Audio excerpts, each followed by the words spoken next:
5 minute کا مدرسہ اسلامی تاریخ۔ حضرت نظام الدین اولیاء رحمۃ اللہ علیہ، حضرت نظام الدین رحمۃ اللہ علیہ چشتیہ سلسلے کے مشہور بزرگ گزرے ہیں۔ آپ کا آبائی وطن بخارا ہے، مگر پیدائش بدایوں میں 636 ہجری میں ہوئی۔ 5 سال کے تھے کہ والد کا انتقال ہو گیا۔ والدہ نے آپ کی پرورش اور تربیت فرمائی۔ علوم ظاہری میں کمال حاصل کرنے کے بعد علوم باطنی کے لیے حضرت فرید گنج رحمۃ اللہ علیہ کی خدمت میں حاضر ہوئے اور بیعت و خلافت سے سرفراز ہوئے۔ پھر دعوت دین کو زندگی کا مقصد بنا لیا۔ عہد علائی کے آخری چند سالوں میں شراب و کباب، فسق و فجور، جوا بازی اور بے شمار دیگر برائیاں بالکل عام تھیں، لیکن آپ کی محنت کے ذریعے ہندوستان کے اکثر مسلمان عبادت، تصوف اور زہد کی طرف مائل ہو گئے تھے۔ آپ کی خانقاہ میں اس قدر لوگ آتے کہ بادشاہ کے دربار میں بھی اتنی بھیڑ نہ ہوتی تھی۔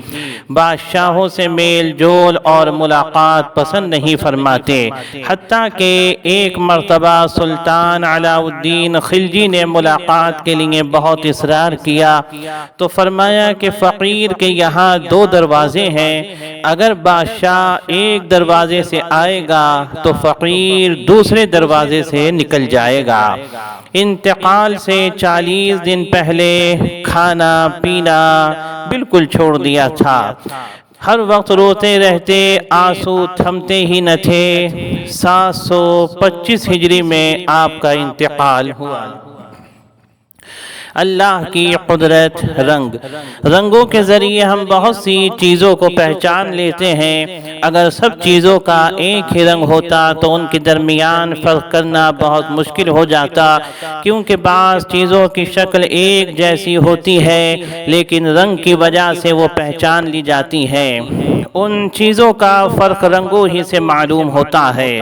ذرا بھی غور کرو تو ہر پھل کا رنگ اندر اور باہر سے ایک دم الگ ہے، جس سے پھل وغیرہ کا پہچاننا آسان ہو جاتا ہے اور کچے پکے کا پتہ چل جاتا ہے۔ مختلف رنگوں کا پایا جانا اللہ کی قدرت کی زبردست علامت ہے۔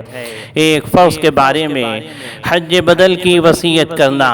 اگر کسی نے حج فرض ہونے کے بعد حج نہیں کیا، سستی یا کاہلی کی وجہ سے، اور پھر اتنا سخت بیمار ہو گیا کہ سفر کے قابل نہ رہا، تو مرتے وقت یہ وصیت کرنا ضروری ہے کہ میری طرف سے حج کرا دینا۔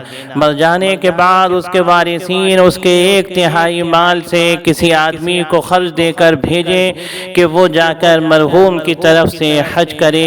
اگر حج بدل کی وصیت نہ کی تو گناہگار ہوگا۔ عالمگیری۔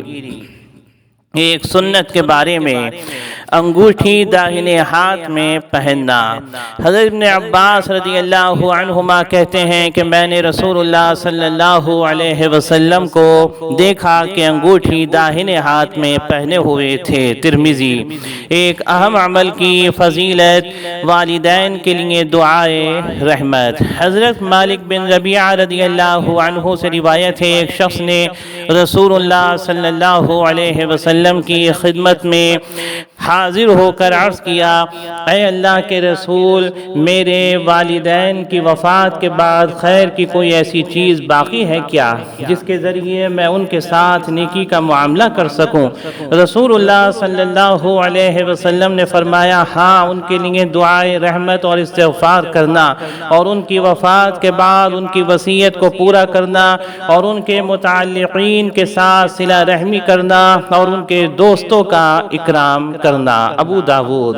ایک گناہ کے بارے میں اللہ تعالیٰ کو 3 باتیں ناپسند ہیں۔ حضرت مغیرہ بن شعبہ رضی اللہ عنہ بیان کرتے ہیں کہ میں نے رسول اللہ صلی اللہ علیہ وسلم کو یہ فرماتے ہوئے سنا، اللہ تعالیٰ کو 3 باتیں ناپسند ہیں۔ نمبر 1 فضول باتیں، نمبر 2 روپیہ پیسہ برباد کرنا، نمبر 3 بلا ضرورت کثرت سے مانگنا۔ بخاری۔ دنیا کے بارے میں فقر و فاقہ بڑھنے کی خواہش۔ حضرت فضالہ بن عبید رضی اللہ عنہ سے روایت ہے کہ رسول اللہ صلی اللہ علیہ وسلم نے فرمایا، اگر تمہیں یہ معلوم ہو جائے کہ اللہ کے پاس تمہارے لیے کیا اجر و ثواب ہے تو تم اپنی محتاجگی اور فقر و فاقہ کے بڑھ جانے کی خواہش کرنے لگو۔ ترمذی۔ آخرت کے بارے میں مقام محمود کیا ہے؟ حضرت ابو ہریرہ رضی اللہ عنہ سے روایت ہے کہ رسول اللہ صلی اللہ علیہ وسلم نے فرمایا، عَسَىٰ أَن يَبْعَثَكَ رَبُّكَ مَقَامًا مَحْمُودًا کے بارے میں ارشاد فرمایا، یہی وہ مقام ہے جس کی وجہ سے میں اپنی امت کے لیے شفاعت کروں گا۔ ترجمہ: امید ہے کہ تمہارا پروردگار تمہیں مقام محمود تک پہنچا دے۔ مسند احمد۔ طب نبوی سے علاج، نشہ آور چیزوں سے احتیاط۔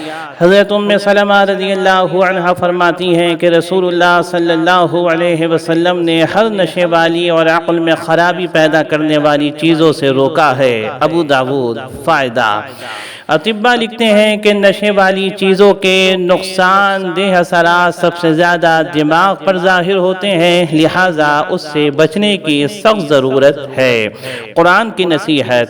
قرآن میں اللہ تعالیٰ فرماتا ہے، اگر تمہیں میاں بیوی کے درمیان پھوٹ پڑ جانے کا اندیشہ ہو تو ان کے درمیان فیصلہ کرانے کے لیے ایک انصاف کرنے والا مرد کے خاندان میں سے اور ایک عورت کے خاندان میں سے بھیج دو۔ اگر وہ دونوں اصلاح کرانا چاہیں گے تو اللہ دونوں کے درمیان اتفاق پیدا فرما دے گا۔